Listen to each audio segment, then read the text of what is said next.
Después de llegar a un coliseo romano y vencer junto a 3 fracasados una bestia demoníaca, Subaru, o bueno, el niño Subaru porque fue transformado en uno debilitándole de esta forma la poca fuerza física que tenía, este niño ahora debe hallar una forma de escapar del lugar, teniendo en cuenta que cada guardia del recinto tiene a sus servicios otras bestias como el león que le costó cientos de veces derrotar. Y si en el remoto caso logra vencer a todas las criaturas junto a los demás prisioneros, nada de eso importa porque el dueño del coliseo, el gobernador, tiene a su disposición una maldición que se activa en todos los gladiadores en el momento en el que una revuelta ocurra. Y como si esto no fuera poco, también debe de lidiar con un enemigo que tiene a su disposición a la segunda persona más fuerte del país. Bienvenidos a la tercera parte de la imposible fuga de Subaru Natsuki, donde en la vida no es solo acusado de un crimen que no cometió, sino que también se dará cuenta de las limitantes de su roto poder, y en esta última parte tendrá que lidiar con un futuro aparentemente imposible de evitar.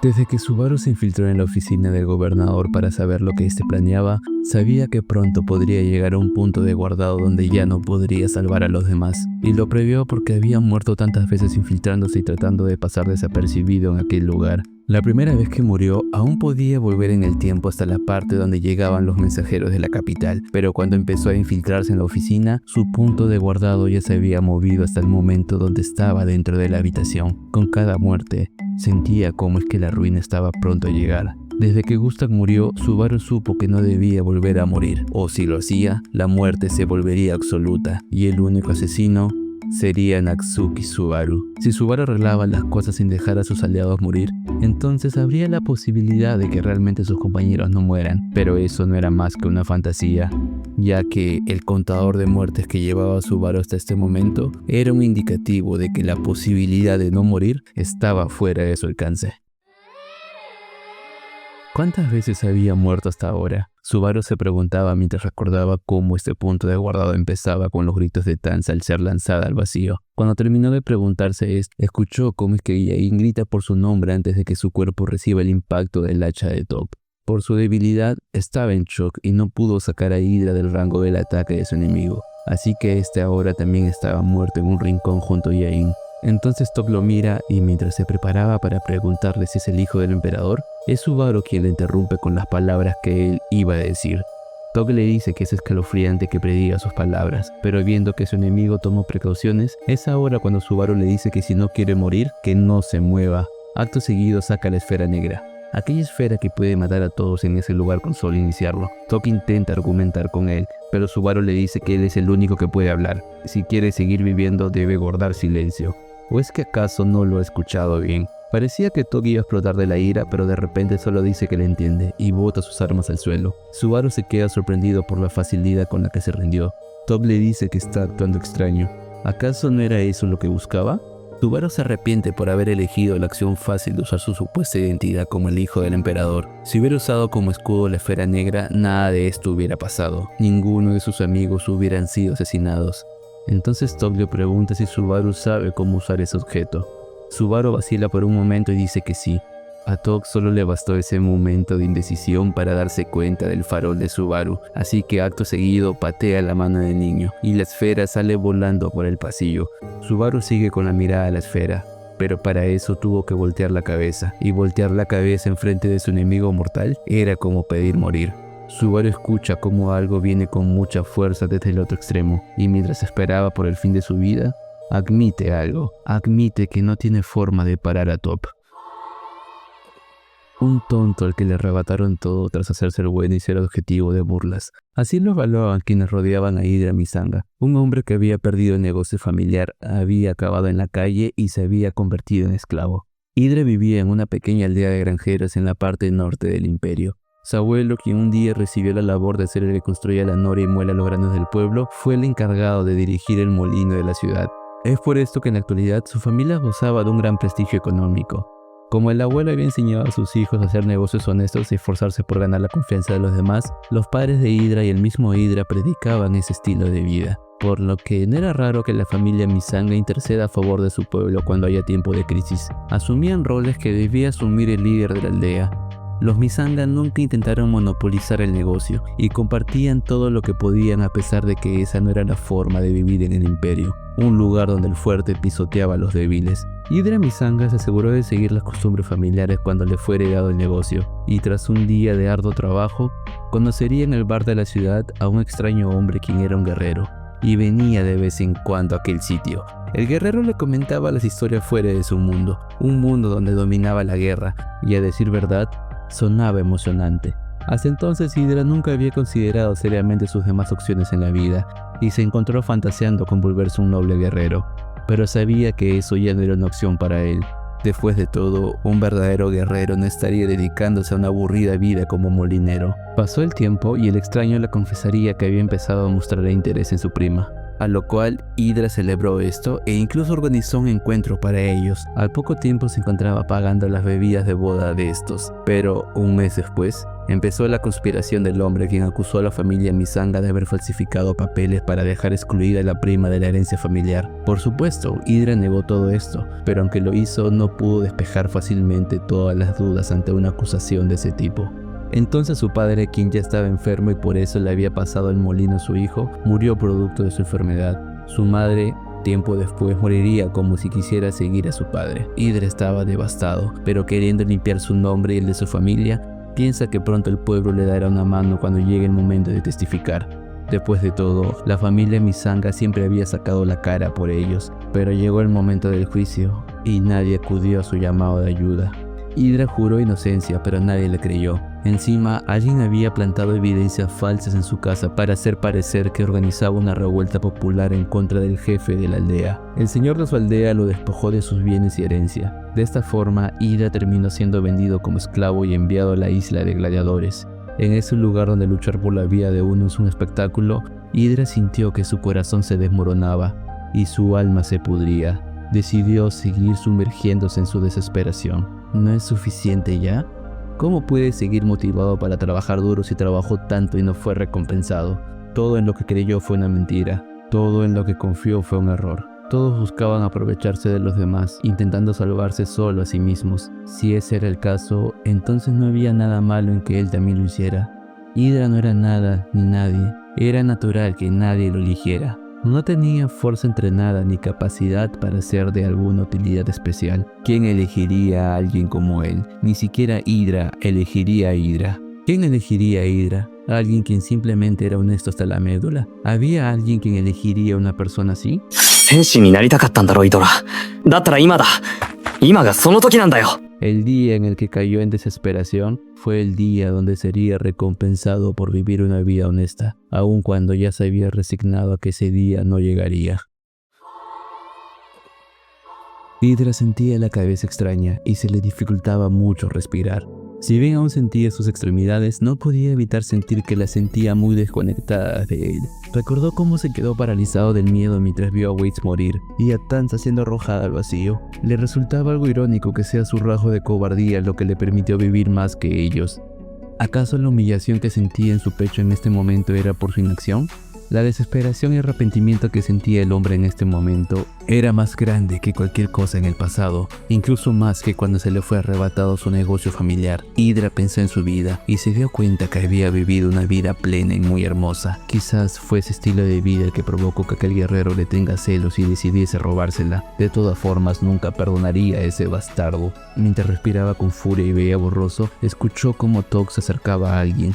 Ya sabía quién se acercaba y estaba agradecido de que su objetivo esté cerca a él. Entonces pudo ver con claridad y vio a un pequeño niño ensangrentado y en harapos arrastrándose. Tok ya había pasado por su lado, así que probablemente piense que esté muerto.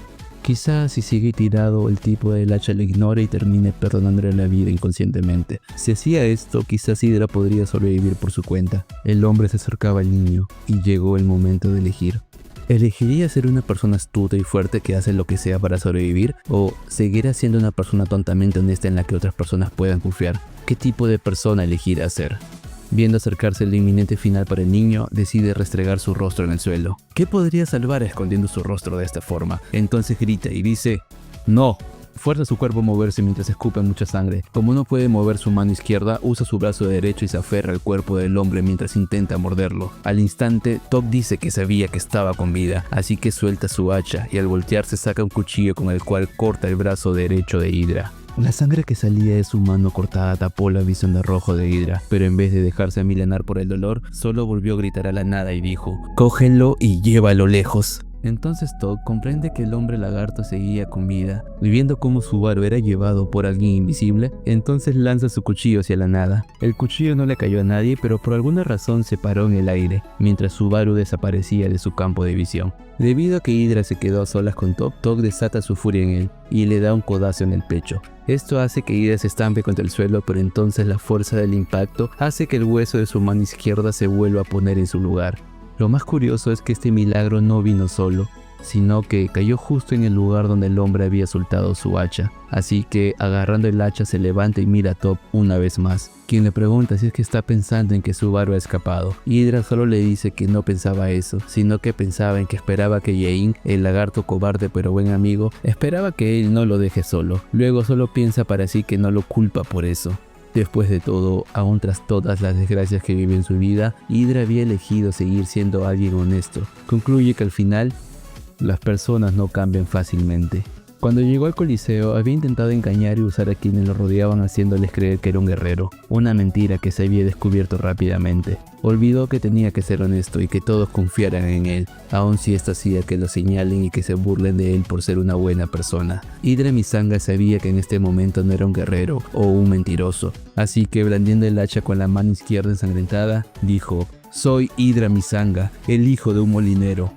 Todd solo respondió diciendo que nunca oyó hablar de esa familia. Reuniendo todas sus fuerzas, Hydra se abalanzó sobre el hombre de rostro apático.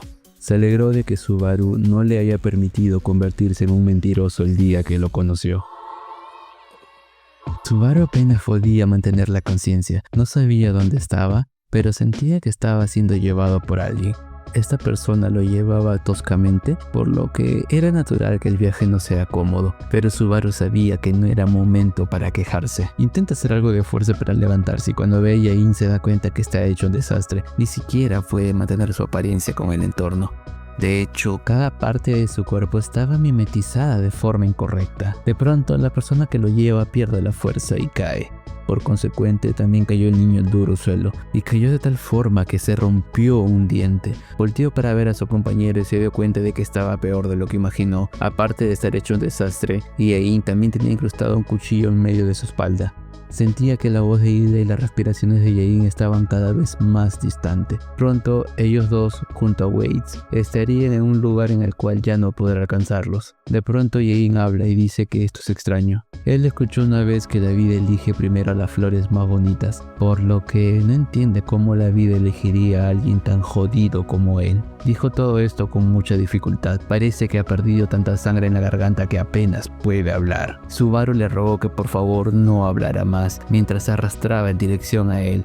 Quería evitar que siga hablando, que se notaba que le causaba dolor. Se apresuró en acercarse a él para evitar que se ahogue en su propia sangre, pero simplemente su cuerpo se movía al ritmo de una tortuga. De pronto, escucha cómo Jain dice que es mejor si es que él es el que se va primero. Para cuando Subaru llegó a su lado, ya era tarde. El cuerpo de Jain había recuperado su color original. Ahora que lo veía a detalle, se preguntó si es que en realidad él ya estaba muriendo cuando corría alejándolo del peligro. Probablemente tenía razón. Después de todo, Jain corría con un gran cuchillo en la espalda, un brazo roto y con abundante sangre saliendo de su cuerpo. Todos murieron salvando a Subaru, y Subaru no pudo salvarlos, por lo que él es tan culpable de sus muertes como Top. ¿Era sangre, lágrimas o mocos lo que caía de su cara? Ya no sabía qué era qué, quién era qué o cuál era la respuesta. Simplemente no entendía qué estaba pasando. De pronto alguien le habla y se sorprende de ver a Subaru agonizando en el suelo. Era Cecilus, quien dice que está feliz de que las cosas estén tan interesantes ahora. Subaru intentó voltearse para verlo, pero no podía ni siquiera hacer eso. Cecilus solo le dice que no tiene que sobreesforzarse haciendo eso en un campo de batalla donde puede morir. Y mientras afirmaba esto, se acerca el campo de visión de Subaru. Entonces, Subaru ve como el niño Cecilus tenía la mitad de su cuerpo quemado, pero aún así sonreía despreocupadamente. Seguramente para este momento ya solo quedaba puro loco en la isla. Prueba de ello es que los únicos que seguían vivo eran Cecilus, Arakia, Tok y Subaru. Ambos niños se reencuentran mientras Cecilus le dice alegremente que parece que tuvo un mal momento También le dice que parece que todos sus compañeros murieron. Ante la negación de Subaru a esta verdad, agrega que le sorprende que no reconozca ese hecho. Subaru estaba amargo. No entendía cómo Cecilus pudo deducir eso, pero hablaba tan superficialmente del tema. Entonces Cecilus sigue hablando y dice que, aunque Yain murió, tiene una última expresión que no le queda nada mal. Es la expresión de alguien que murió cumpliendo su deber. Dice que lo envidia, y ojalá él también pueda despedirse de este mundo de esa forma. Luego agrega que si bien quisiera seguir hablando, en realidad en este momento está en una batalla contra una chica de pelo plateado. Afirma que está alegre de que al fin haya aparecido alguien que sea un obstáculo en su mente de alcanzar la espada de los cielos. Subaru le pregunta por qué es que parece que está que disfruta la situación, a lo que Cecilus le corrige. No está que ríe porque disfruta la situación, sino que disfruta la situación porque ríe, y porque sabe que en ese momento hay alguien que los está observando, un ser que vive más allá de las estrellas, aquellos llamados como observadores, y él simplemente no quiere mostrar una actuación que le dé vergüenza a ellos. Además, él es el protagonista de esta historia, así que actuará como él quiera. Después de todo, el guión debe ceñirse a él y no viceversa. Subaru no entendía el balbuceo de este niño, pero por alguna razón no podía evitar concordar con él de cierta forma. Entonces Cecilus lo interrumpe y le dice que parece que el momento de charlar terminó. En ese momento se ve llegar a Araquilla, quien estaba sin su parche en el ojo, y su rostro, antes desprovisto de emociones, ahora estaba lleno de ira.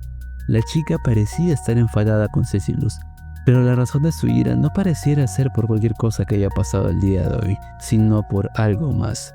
Cecilus mueve su mano enseñando que había robado el parche que la chica tenía, y antes de irse a seguir peleando, le dice a Subaru que es libre de quedarse a morir incinerado o marcharse. De pronto se ve como la chica empieza a envolver su cuerpo en llamas, mientras le salen unas alas desde la espalda. Al instante el ambiente del lugar empieza a quemarse, hasta los restos de Yain empiezan a arder. Cecilus muestra algo impropio de él y dice que esa no es una forma de tratar los restos de alguien que cumplió su propósito, pero al instante vuelve a su forma de ser usual y se entrega a la batalla. Araquilla le pregunta a Cecilus por qué es que está con esa apariencia y le exige que deje de bromear con ella. Cecilus no entiende a qué se refiere y una Araquilla molesta solo dice que está harta de que todos le oculten cosas. Cecilus le remata diciéndole que por qué pone un rostro que parece decir que ya fue dejada atrás. Mientras Subaru escapaba, logra ver cómo Araquilla se vuelve uno con el fuego y se lanza sobre Cecilus, quien al mismo tiempo se transforma en un rayo y prosigue su enfrentamiento contra la chica. Subaru corría huyendo del lugar. Esta no era una retirada táctica, ya no lo era, solo corría a fin de poder salvar su vida, esta vida que costó el precio de todo el escuadrón que tuvo. Y aun cuando los demás creyeron en él no podía devolver esta confianza salvándolos. Se lamentaba de su debilidad, lamentaba no poder ser alguien como Top, alguien quien a pesar de no tener una autoridad, aún así podía suplir sus carencias y lograr sus objetivos. Ya que Subaru no era una persona capaz, terminó matando a varias personas, y cuando empezaba a enumerar su gran lista de defectos, escucha un ruido. Temiendo lo peor y pensando que era Top, Subaru voltea a ver el origen del sonido. Era Tanza, quien estaba con la ropa totalmente mojada. Parece que cayó en las profundidades del lago que rodea la isla. Por la forma en la que caminaba, parece ser que sufrió alguna herida, y también había perdido uno de sus cuernos en el proceso. Es normal considerar eso. Después de todo, las aguas donde cayó estaban llenas de bestias demoníacas. Al instante ella se preocupa por él y dice que está aliviada de que esté a salvo. Esto provocó el efecto contrario en Subaru, quien perdió todas las fuerzas restantes y cayó de rodillas en el acto. Estaba cansado de fallar a las expectativas de la gente. Tanza se apresura y corre hacia él, a pesar de sus heridas. Le pide que se levante y le pregunte de paso dónde estaba Yain e Hydra. Subaru se dio cuenta de que no preguntó por Waits. Era normal eso. Después de todo, antes de que ella se separase, él ya había muerto. Subaru solo responde diciendo que murieron protegiéndolo. Tanza entiende eso y solo le dice que deberían irse de allí y esconderse en algún lugar. Subaru solo responde diciendo que es en vano, que los encontrarán inmediatamente. La niña le dice que los compañeros de su unidad no sacrificaron su vida por esa razón. Sacudiendo la cabeza de un lado a otro, Tanza dejó escapar un grito de frustración dirigido a Subaru, quien seguía inmóvil. Sin embargo, su súplica entre lágrimas, lejos de conmover a Subaru, solo le provocó una fría y retorcida comprensión del asunto. En efecto, Subaru, por cuya seguridad los tres gladiadores habían arriesgado sus vidas, él era completamente inútil. En otras palabras, los había dejado morir en vano. No había sido capaz de cumplir sus expectativas, aunque había llegado al extremo de mentirles, de engañarlos. Habría sido mejor que no se hubieran creído esa mentira de ser el hijo del emperador. Si tan solo no lo hubiesen creído, de haber sido así, los tres no habrían intentado morir en su lugar. Al final, solo se arriesgaron por el bienestar de Natsuki Subaru y no por el bienestar del hijo del emperador. Y ahora que lo pensaba, había otra persona a la que había engañado con la misma mentira. Al momento le dice a Tanza que todo sobre él era una farsa, que él no era el hijo del emperador. Sí, es hijo de un hombre genial, pero no es hijo del emperador del imperio. Y cuando se resignó a que Tanza lo odie y lo mate con sus propias manos, la niña solo intentó levantarle y caminar junto a él. Vuelve a repetir que tiene que encontrar un lugar donde esconderse. Subaru le pregunta si es que escuchó lo que le acaba de decir. Tanza le dice que sí, y repite sus palabras textualmente. Luego agrega que ya hablarán de eso cuando estén a salvo. Subaru le dice que no le entiende. Como él no es el hijo del emperador, no hay razón para ayudarlo. Por ende, simplemente no existe una razón para salvarlo. Después de todo, fingir que lo era fue lo que produjo la muerte de esos tres. Entonces la niña le interrumpe y le pregunta si realmente cree en esas palabras. ¿Realmente cree en todo lo que acaba de decir? Subaru aparta su mano de ella, pero ella solo se acerca más a él y le mira en los ojos mientras le vuelve a preguntar si realmente cree que Waits, Hydra e Yain pusieron su vida en riesgo por la mentira que Subaru dijo al inicio de esto. El protagonista responde que, por supuesto, ellos hicieron eso porque él era el hijo del emperador. Tanza afirma que aunque si bien todos creyeron eso, también es verdad que ni el hombre tatuado, ni el hombre del molino o el hombre lagarto arriesgaron su vida solo por el patriotismo que le tenían a la nación. Si Subaru fuera el hijo ilegítimo del emperador, sería conocido como príncipe imperial. Por eso, para esos tres como personas del imperio, habría sido natural que intentaran proteger a Subaru, pero eso solo sería válido si esos tres sintieran una profunda devoción por el imperio. ¿Por qué ellos sentirían patriotismo por una nación que pisoteó sus estilos de vida? Como un miedoso, Yain intentó huir para salvarse. Como un cobarde, Waits luchó por sobrevivir superando en maniobras a quienes lo rodeaban. Como un mentiroso, Hydra intentó hacerse pasar por alguien más grande para poder controlar a todos. Ninguno de ellos parecía alguien con quien él se llevaría bien. Sin duda los tres compartían sentimientos similares. A pesar de eso, al final, esos tres arriesgaron sus vidas defendiendo a Subaru, lo protegieron, le permitieron escapar. ¿Por qué? Porque aparentemente los tres creían que Subaru era el hijo ilegítimo del emperador. Pero, ¿y si ese no hubiera sido el caso? Como si Tanza leyera su mente, ella le hace esa pregunta. Le dice que todo esto pasó porque él se hizo cercano a ellos. Él tuvo conversaciones genuinas con ellos. Él intentó entender a cada uno y él se volvió cercano a ellos.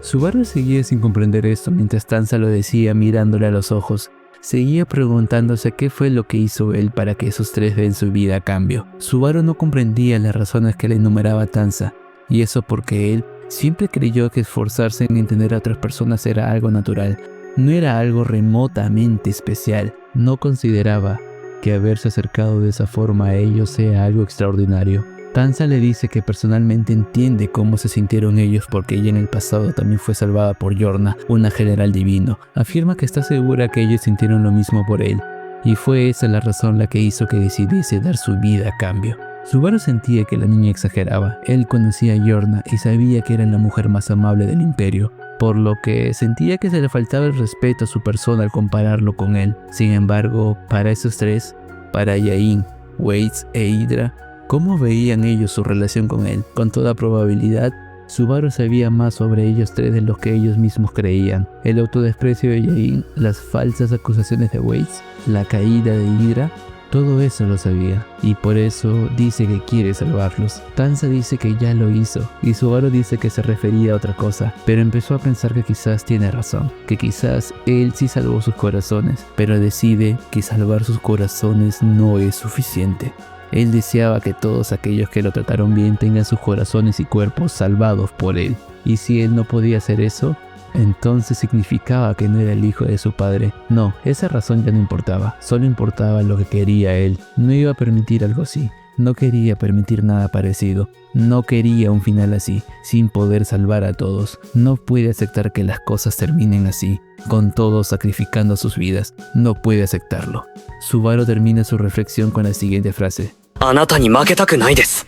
Entonces, detrás de él y saliendo del humo, aparece su enemigo jurado con un hacha, quien dice que a él no le importa esas cosas de ganar o perder.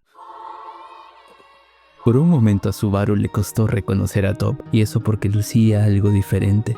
Previamente siempre lo había visto con la bandana en su cabeza, pero ahora su cabello naranja estaba suelto por la ausencia de esta. Top se queja diciendo que el niño tiene la suerte de un demonio.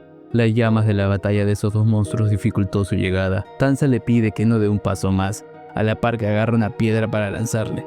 Quizás la niña no sea ágil y no esté en su mejor condición, pero aún puede usar su superfuerza para lanzarle algo que lo dejará herido. Tog le hace un cumplido y le dice que le sorprende que haya sobrevivido a haber caído al lago. Además, que agrega que no subestimará su resolución, ya que, de hacerlo, puede terminar en su derrota. Lo dice mientras agarra el lugar donde solía estar su bandana. Subaru entiende que fue el último ataque de Hydra, el cual logró arrancarle la bandana. Tanza le pregunta a Todd qué es lo que busca. Este solo le dice que quiere irse a casa. Entonces Subaru interviene y dice que a partir de ahora él hará las conversaciones. Su enemigo responde diciendo que no tiene nada que hablar con él, a lo que Subaru le pregunta si es que acaso está asustado de un pequeño niño moribundo. Sorprendentemente Todd le dice que sí. Por supuesto que está asustado de un niño que, a pesar de estar al borde de la muerte, intenta hablarle como si tuviera un plan. Subaru piensa que Todd es alguien que intenta hacer todo por su cuenta mientras usa su antojo a los demás, a diferencia de él, que se preocupa genuinamente por otros e intenta sacar un beneficio mutuo. Le molesta a alguien así,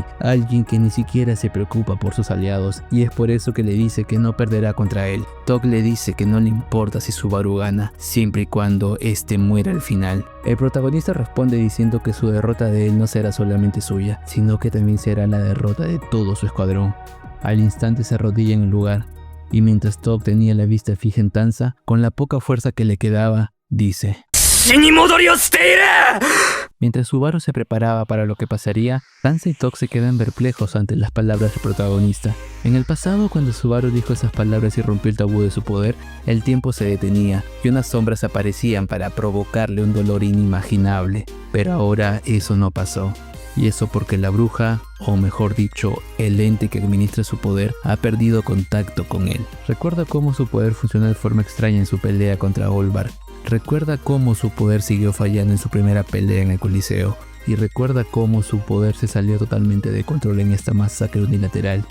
Todas estas escenas tenían algo en común, una discrepancia que si bien Subaru no podía explicar, sí podía sentir. Y así como un pez no olvidaría cómo nadar, Subaru no olvidaría cómo usar su autoridad. Estaba seguro ahora de que había perdido su conexión con la bruja, así que siguió gritando esas palabras que no debían ser pronunciadas. No evitó que las palabras lleguen a Tanza o a Tog. Ni siquiera esperaba que sus palabras lleguen a alguien de la isla, solo esperaba que le llegue a alguien que está arriba de todo, alguien quien siempre estaba junto a él. Era esa persona a quien Subaru apuntaba, alguien que siempre lo está viendo, tal y como los observadores ven a Cecilus todo el rato. Esto era aquella cosa que le impidió gritarle a Cecilus cuando éste habló sobre unos seres que existían más allá en las estrellas. Está más seguro que nunca que la bruja no puede verlo ahora, porque si lo viera, sus puntos de guardados no estarían llenos de desesperanza, sino de amor. Entonces sigue hablando. 俺は死に戻り鹿をしてる。俺はここにいる。俺を見つけてくれ。虫のいい話なのはわかってる。でもみんなを助けたいんだ。俺の夏希、スバルの権能だけじゃ足りないんだ。だから見つけてくれ、サテラ。愛してる。愛してる。愛してる。愛してる。愛してる。愛してる。愛してる。愛してる。愛してる。愛してる。愛してる。 De pronto el mundo pierde el color, y también todo a su alrededor se paralizó, incluido Subaru, quien solo podía ver cómo de reojo alguien venía y lo abrazaba por detrás, mientras le profesaba su amor al oído.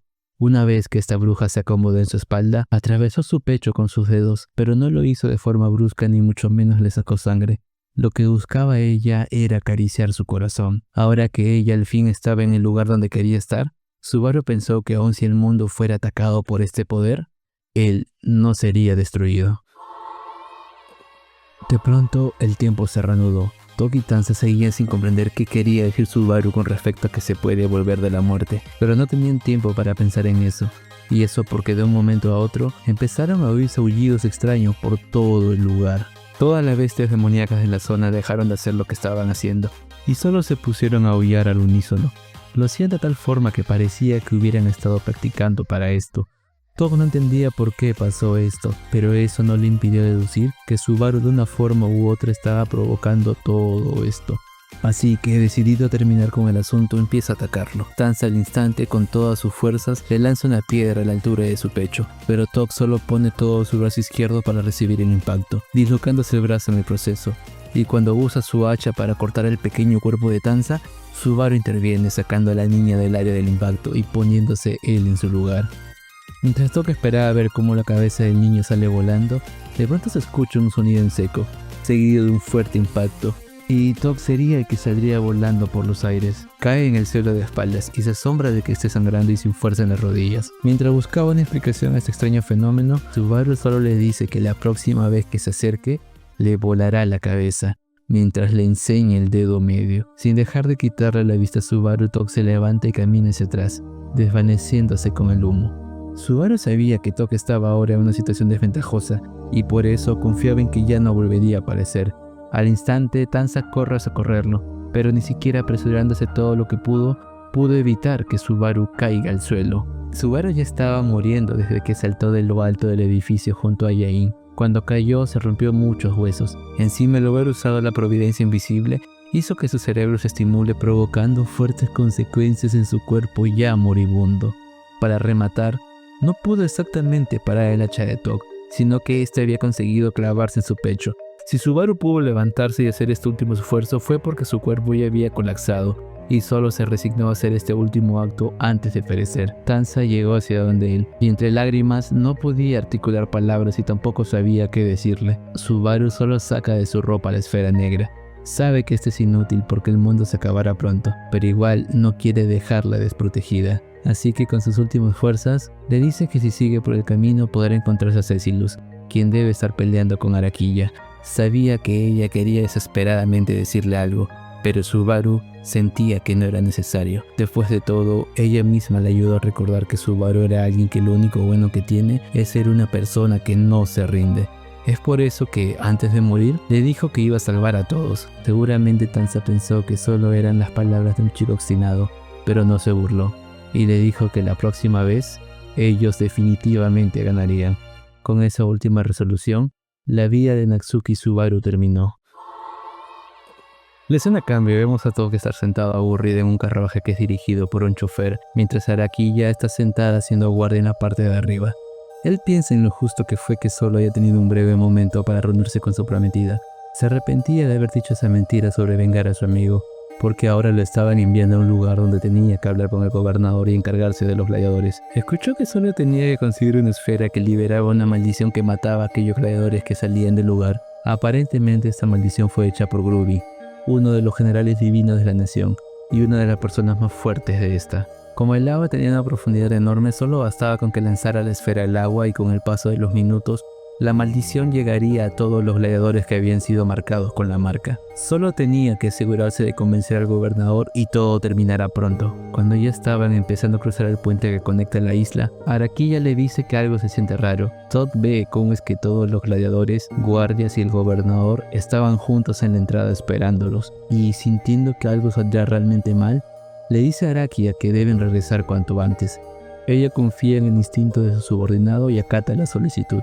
El único que estaba inconforme con esto era el chofer del carruaje, pero solo bastó con que Tok lo viera con cara de pocos amigos para que se calle y acate las nuevas órdenes. Se dice cómo es que si el chofer hubiera dudado un solo segundo más, Tok lo hubiera lanzado al lago para que sea comida de las bestias demoníacas del lugar. Mientras regresaban por el camino, Tok le pide a Aradia que se prepare a bombardear el lugar si los de la isla intentan algo. Después de todo, para que ellos estén esperándolo tan abiertamente, es porque deben estar siendo liderados por una tenebrosa persona. Y cuando Araquilla pregunta si es que acaso no podrían ganar a esa persona con la fuerza de ella, Tok solo responde que este es un enemigo que no pueden vencer, al menos no el día de hoy. Se escucha como alguien dice que sabía que los del carruaje iban a dar marcha atrás, pero no esperaba que dieran marcha atrás tan pronto. Después de todo, no iba a permitirse darse el lujo de que entren a hacer la masacre. Eso era algo que traería bajas para ambos bandos. Subaru piensa eso mientras Tanza le reporta que los mensajeros ya se han retirado. La niña afirma de que está aliviada que no hayan tenido como enemiga a Arakia. Subaru empieza a acariciarle la cabeza mientras contemplaba su cuerpo completamente sano. Se alegró de no verla llena de heridas y con el cuerno roto. Felizmente, eso no pasó en este mundo. De pronto, alguien dice que no es momento para que los niños anden cortejándose. Era Yain. Ante esa frase, Subaru deja de acariciar y voltea a verlo con disgusto. Yain busca la mirada de sus amigos por ayuda, pero Idra y Waits solo lo regañan por haber molestado a Subaru. Después de haber regañado al hombre lagarto, sus compañeros solo sonríen por la tontería del asunto. Subaru mira esta escena y piensa que está bien si solamente es él quien recuerda todo lo que pasó. Y mientras andaba perdido en su pensamiento, Idra le dice que tiene una mirada inquietante. Subaru le dice que solo estaba pensando cuán lejos ha llegado, y cuando Waits le pregunta qué sigue ahora en su plan, entonces llega el gobernador. Subaru le pregunta si es que con esta acción ahora le cree. El gobernador solo le dice que acorde a la orden que le dio el emperador donde debía preparar a los gladiadores por una emergencia, decide que ese momento de emergencia ha llegado y por eso ahora pone al servicio de Subaru todos los gladiadores y guardias de recinto, incluido él mismo. Waits protesta y dice que los gladiadores no están siguiendo a Subaru por orden de Gustak, sino por decisión propia. El gobernador solo le dice que independientemente de eso, deben recordar que él todavía tiene la esfera maldita y con ello los medios para hacer que obedezcan a Subaru. Se narra cómo es que Idra y Yain interceden para evitar que ambos peleen, mientras Subaru mira a los cientos de gladiadores que están esperando por sus órdenes. De pronto, decide que es momento de reclutar al último gladiador, y en ese momento llega Cecilus. El niño le pregunta por qué es que todavía no lo ha reclutado a él. Subaru solo le dice que quería verle hacer esa cara de impaciencia, y agrega que si Cecilus viene con él, hará que trabaje duro a cambio. Recordando cómo era la actitud de Cecilus, Subaru sabía que no debía mostrar su sed de venganza al reclutarlo. Por eso decidió hacerlo cuando la situación ya estaba resuelta y cuando se requiera la presencia del actor principal. Luego le dice a Cecilus que debería dejar de llamarle por el apodo de Basu, y sabiendo que el niño disfrutará la siguiente palabra, le pide que empiece a llamarlo como Boss. Cuando Cecilus dice que le agrada el sonido de esa palabra, Subaru dice que significa líder, y ahora que todo su ejército está esperando órdenes, dice que es momento de ir a la capital a golpear a su padre, el emperador. A solas y alejado de los demás, habla con Tanza, la única chica que sabe la verdad de aquella mentira, y recordando cómo ésta le dijo en un mundo perdido que la próxima vez ganarían, le dice que en esta ocasión la victoria es de ellos. Como la existencia más fuerte, Natsuki Subaru pisoteará el imperio de Bolaya. Antes de terminar el video, sé que habrán algunas dudas sobre este relato y no los culpo. Por más que he intentado ser fiel al relato original, eso no quita que tuve que hacer pequeñas variaciones para adaptar la narración a un formato de video. Consideren que en esta sección responderé ciertas cosas que quizás a algunos resulten extrañas. ¿Qué pasó al final que Subaru rehizo todo y evitó la pelea final? Como dije en el video, el poder de Subaru estuvo fallando cada vez más y más. Prueba de ello es que, como narra en otros relatos, su poder andaba funcionando de forma diferente, de una forma en la que nunca antes había funcionado. Subaru sabía de esto pero no entendía por qué es que estaba pasando esta variación, pero su charla con Cecilus y las palabras de Tanza le dieron la pista que necesitaba, la pista que le hizo deducir que la bruja, el ente que le da el poder, ha perdido visión de él. Esto provocaba que Subaru tenga puntos de guardados de mierda. Pero ahora que al final del relato reanuda su conexión con ella, la bruja lo envía al punto de guardado donde lo vio por última vez, el cual fue el primer día que Subaru llegó al Coliseo. Esto se confirma cuando en la novela ligera, después de morir despidiéndose de Tanza, vemos la narración de la siguiente parte, la cual es una escena de Subaru llegando a la isla diciéndole a Cecilus que siente que una gran historia está a punto de empezar. ¿Por qué Gustak anda apoyando al hijo del emperador aun cuando este busca derrocar al emperador, la persona a la cual le es leal? Gustak sabe que Subaru es un niño audaz y con grandes dotes de liderazgo, pero también sabe que es alguien honesto y recto hasta la médula. Cuando Subaru rehace el bucle después de reencontrarse con la bruja, organiza una revuelta y habla con él, en donde se ponen a hablar de todo. Y tras una larga charla, Subaru le dice que si se une a su rebelión, se asegurará de que pasa la historia como una persona que no traicionó al emperador Vincent Bolaya. Obviamente Gustak solo tenía las palabras del niño para creerle, pero dando un salto de fe y viendo todas las cosas hechas por el protagonista, decide creer en él. Y en retrospectiva, Subaru tuvo razón, porque en la guerra final contra otra bruja, la única razón por la que la base de los buenos no fue destruida fue porque todos los gladiadores que decidieron seguir a Subaru fueron ellos quienes se encargaron de proteger la base de las interminables olas de muertos que asediaban el lugar, mientras que Subaru iba con el mismísimo emperador a encargarse de la villana final. Pero eso es un relato que no pienso cubrir. Es debido a que estaban los gladiadores defendiendo el lugar que el imperio pudo salvar su último bastión en la guerra de Wallachia. Y como estos guerreros fueron entrenados por Gustav, es obvio que el gobernador pasará a la historia como una de las figuras claves de la guerra. ¿Por qué hice un video de Re:Zero a pesar de que dije que no lo haría? Dije que estaba quemado de Re:Zero y es verdad, pero también dije que seguiría haciendo shorts y directos de estos cuando hayan novedades. Los shorts, la verdad, ya ni los hago yo, los hace el editor. Y en los directos solo comento las novedades que salen, para luego ponerme a ver anime de temporada. Si bien ando quemado de Re:Zero, también es verdad que hay ciertos temas que dejé pendiente para hacer cuando vuelvan las ganas. Pero si es que querían que las ganas vuelvan más rápido, podían hacerlo con un incentivo económico. No me juzguen chicos, debo juntar para mi nueva gráfica. La cosa es que cuando inauguré las metas el primer día se llegó a los $35 y eligieron este video, así que tuve que ponerme a hacerlo. Actualmente hay otra meta de $40, así que si quieres apoyar a que salga otro video de Re:Zero, basta con una donación y yo personalmente iré actualizando el monto que me llegue en el drive que estás viendo y que estará en la descripción. Y sí, dije $40 por video porque de verdad quiero que se demore en llegar a la meta mientras hago otro contenido que ando preparando fuera de este universo. Después de ahí, no sé si es que hay alguna otra cosa que no se entienda, pero he respondido a las dudas que creo yo son más notorias. Si tienes alguna duda, no dudes en comentarla en la caja de comentarios y trataré de responderlas a todas. Aunque apreciaría si primero lees esta parte de la novela antes de preguntar. Ya sabes, hay cosas que pueden resolverse leyendo, y quisiera solo responder a aquellas dudas realmente necesarias. Agradezco a los miembros del canal, pero doy un agradecimiento mucho más especial a los donadores de esta tierra. Agradecimientos a Manse, quien me contó que ya lleva viendo mi canal desde hace más de un año. Y agradecimientos a Juan, quien fue uno de los principales contribuidores a la meta de este video que acabas de ver.